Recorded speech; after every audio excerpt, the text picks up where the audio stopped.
Eu sei que eu reconheço o monômio como uma sentença matemática composta de um único termo. Isso já está claro.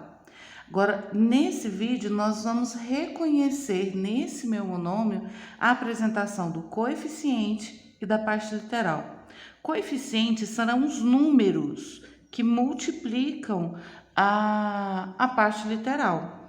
Então, os números multiplicando, no caso, no primeiro exemplo, 5x ao quadrado y, meu coeficiente é 5.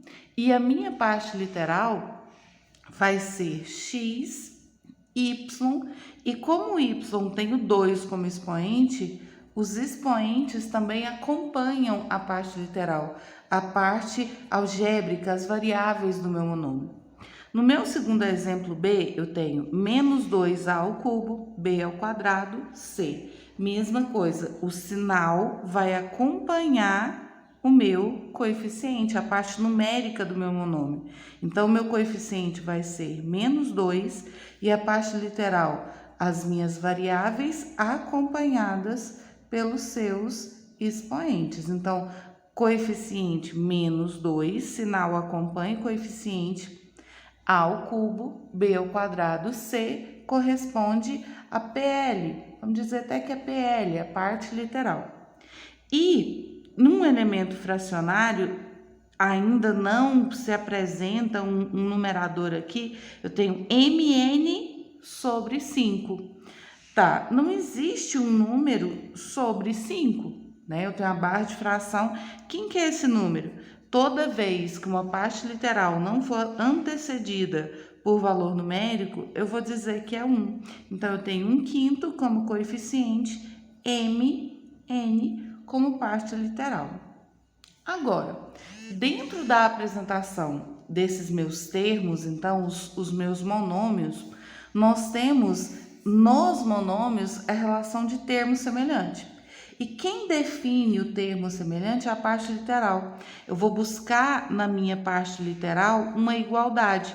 O coeficiente, nesse caso, ele não vai ser fator de observação.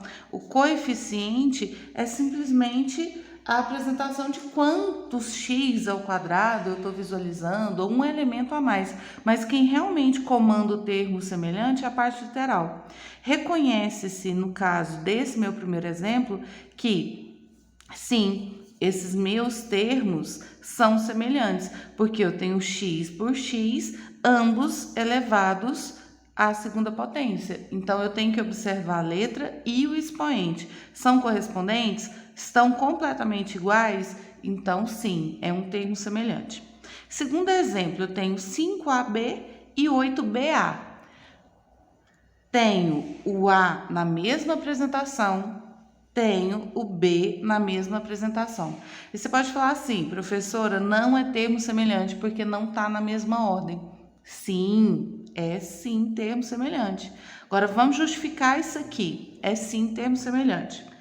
Eu sei que se eu tenho uma letra, né, uma variável ligada a número, ou um número ligado à letra, e a apresentação de letras de variáveis também ligadas, entre elas eu tenho multiplicação.